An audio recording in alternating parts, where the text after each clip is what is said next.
Okay, let's talk about weight loss. The reason we're all in this group is probably because somewhere in your mind you are like, I just want to lose weight. And I think that 90% of Americans, when we start some kind of fitness and nutrition program, we are trying to lose weight in some aspect. That is always people's number one goal, it seems like.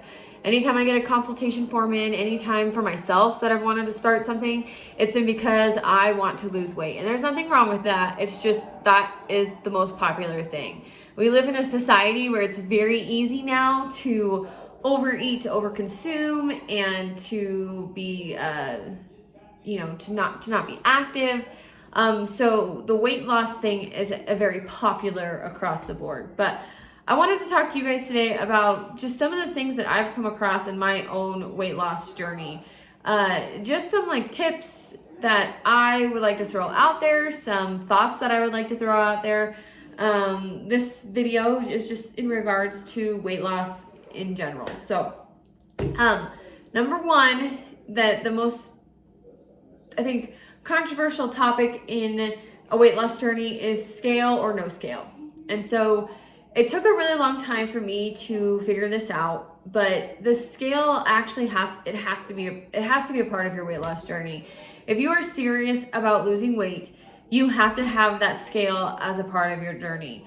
In one of my previous videos, I talk about my weight loss journey and kind of how there was a time when I put the scale away and I didn't even want to see it for 2 to 3 months. I know that that's a thing, but you have to have it. If you want to know what's working and what's not working, in my opinion, you have to have that scale. I started to have to think about the scale as a data point. So I'm a science teacher and I've always been a science person. I did my research in science. I did my thesis in the neurological basis of food addiction. And so I had to think of weight as just a data point, just a little data point. That's it. That number says nothing about you, who you are as a person, who you are as a wife, who you are as a daughter, who you are as a college student, who you are as a mother, who you are as a cook, who you are as a neighbor. That scale number means nothing other than a small data point of where does my body sit right now in regards to the things that I've done in the week. It's really hard to take that scale number and detach that emotional piece to it, especially as a female. Don't know why. It's just really hard. And I wish it wasn't, but it is. So, number one, the scale has to be involved and you have to use it as a data point. The second thing that I want to talk about is how often do you weigh yourself? So that's another kind of concept that has popped up. I've worked with 2 different coaches. So one coach I worked with, she made me weigh 4 times a week. The coach that I work with now makes me weigh 1 time a week. In my personal opinion, you should only be weighing yourself 1 time a week. And here's why. I, as a person, I've done the weight loss thing before. I have my certs in fitness. I can throw all these things at you. But I am not mentally strong enough to sit on top of a scale, even though you should be sitting on a scale. That's weird.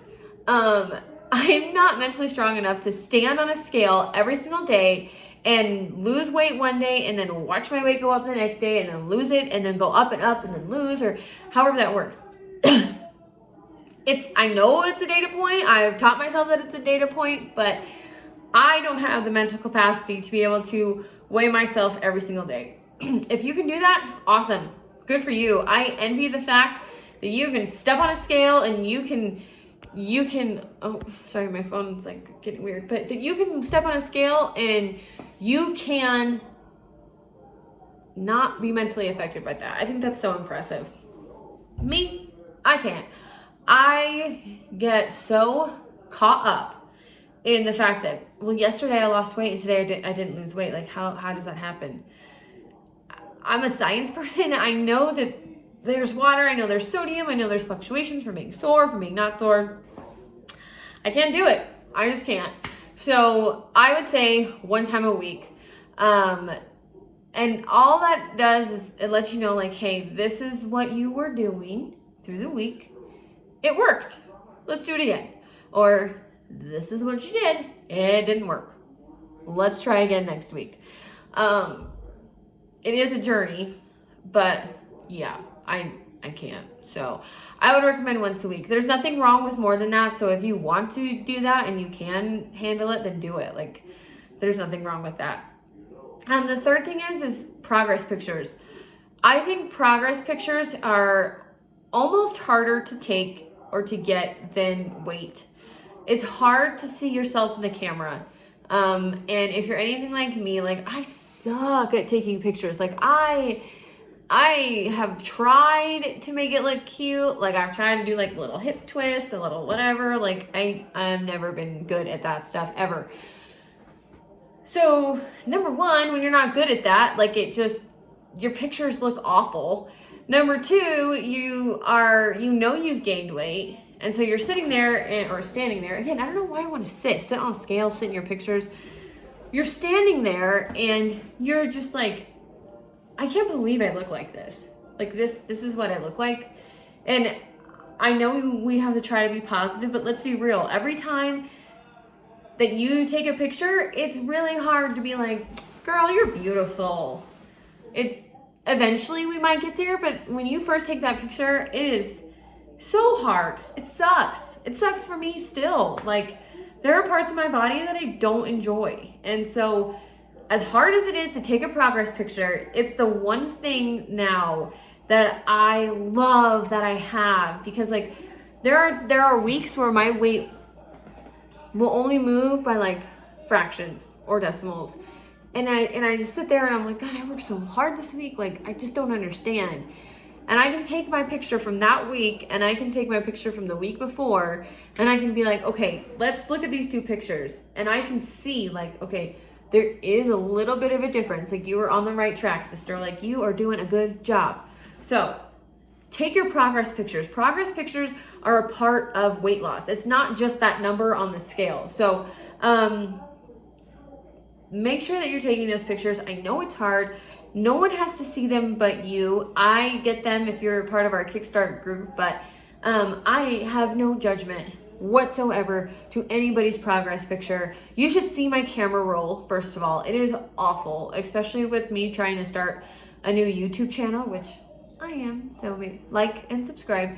But I suck at taking pictures. Like, I wish I could be better at it, but I'm not. So no judgment. But yeah, so progress pictures.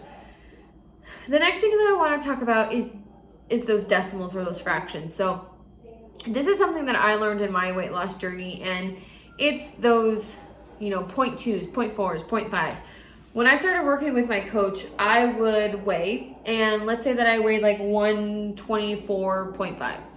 I would put it in as 125. Or then the next week I would weigh 124.3. I would put it in as 124. And my coach was like, do you really like weigh on the dot every time? And I was like, no. And she's like, why don't you put like the decimals or the fractions in there? And I was like, oh, well, I didn't know you could. Like, I didn't know that was like important. Again, I'm a science person, but you guys, my mind would melt when it came to like my own weight and my own like fitness journey. And so I learned that those fractions matter. Like, if you've gone through a week and you've only lost 0.4 pounds only, that's a big deal. Like 0.4 pounds, especially when you start to lose all that body fat and then you start to get really close to your lean body mass, that's a big deal. So when you do input your weight or when you do track your weight, make sure that you're tracking those decimals, those fractions, because that next week, even if you lose 0.2 pounds, it's still a weight loss. Like, that's one thing that I wasn't understanding either, is that just because the whole number didn't change, the 122, the 123, let's be real, I haven't been in 120s ever, so I don't know why I'm thinking about that number. Let's be more realistic. 160s, 161s. When those weren't changing, I was like, this is stupid. This is dumb. I'm gonna quit. I can't do this. When I learned that every decimal is a big deal, I started feeling more successful too. So I would get on the scale and 161.5 one week, and then the next week 162.3.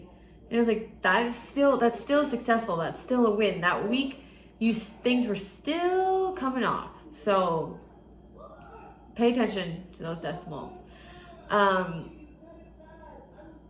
The next thing that I want to talk about is all these different factors that play into weight loss. So a lot of the time, people think that weight loss is just calories in and calories out.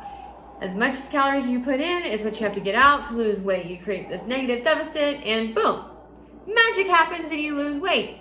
Why aren't you losing weight? Well, you exercised, right? But didn't you only eat like 500 calories? So why aren't you losing weight? Okay, here's the thing. It's not just calories in versus calories out. It's so much more than that. It's sleep. How did you sleep that week? Were you consistent? Were you not consistent? Anytime that we disrupt our sleep, our cortisol increases, which is our stress hormone. And when our stress hormone increases, then that tacks on weight, especially around our bellies. Let's talk about maybe the number of steps that you took that week. So yes, it's not a part of your workout plan, but did you only get up to work out? Or did you get up and chase your kids around? Or, were you able to get out and maybe move some rocks around in your yard or do yard work? Sometimes that plays a role in it. How sore you are. So if you weigh in the next day and you wake up feeling sore, that's not your true number. You might even see like an increase in your weight. Being regular. So this is a huge one. And in my next video, I'm going to talk about supplements and things that you guys should take. But being regular. So I'm going to say it. But did you poop? Yeah, I know. It's gross. But what goes in has to come out. And so I found that if you are not regular, that is going to fluctuate your weight. And oh god, it's gonna throw off your weight probably a good pound or so. So how regular are you? Hormones. So hormones, I think for me, I have learned that my body is all about hormones. My hormones are very sensitive. I don't know if it's a genetic predisposition I have, but I have a body that's very sensitive to hormones. So I find that most times if my weight is off, it's because my hormones are off. And hormones can be off for a variety of different reasons, but the biggest one is like for women, did you have a menstrual cycle or didn't you have a menstrual cycle, or where are you at in a menstrual cycle? Now, I have an IUD, and so I don't get periods. And the thing with that is I have found that with my IUD, I don't have that weight fluctuation where I'm like this. For a while I wasn't on birth control, and so I found that when I would get ready for my period, like those weeks would crawl up and I would feel really like bloated. I would feel really heavy. I would feel really like my skin would feel like really like stiff because I was just packing on all this water weight. And then I would have my period, and then after my period, I would feel so small. And so this IUD has kind of made my hormones like pretty stable. But if you're someone who has an irregular period, that could definitely be part of, your weight loss, or maybe you have thyroid issues. All of that is hormonal, balance. And so, that's a huge piece in weight loss. So, that's a thing. And then the other one is stress. So stress can be a variety of different ways, but number one, mental stress. So if you are mentally stressed that week, more times than not, so out of 7 days in a week, if you're stressed the majority, then you will find that you will have an increased scale number that week. If you can't, have a week where you don't feel stressed and your cortisol levels aren't high, you're gonna see a weight fluctuation. And so I really try now to focus on my mental state. I'm Italian, and there's just something about being Italian that makes you like super worked up about things sometimes. Like, oh God, like Robin, take out the trash. Like, God, it's so frustrating. And so I noticed that my stress level, I was learning that about myself, that I was setting my stress levels like through the roof. So there would just be certain things that I would panic about, certain things that I freak out about, that I'd start to stress about. And that in itself, I was noticing would cause a weight problem. So just kind of like a personal story, where I noticed it the most was one weekend. I had just had, the weekend before, I had a really small weigh-in. So what I mean by that is I only lost like 0.4 pounds. And normally when you only lose 0.4, that next week you can expect like a little bit bigger number.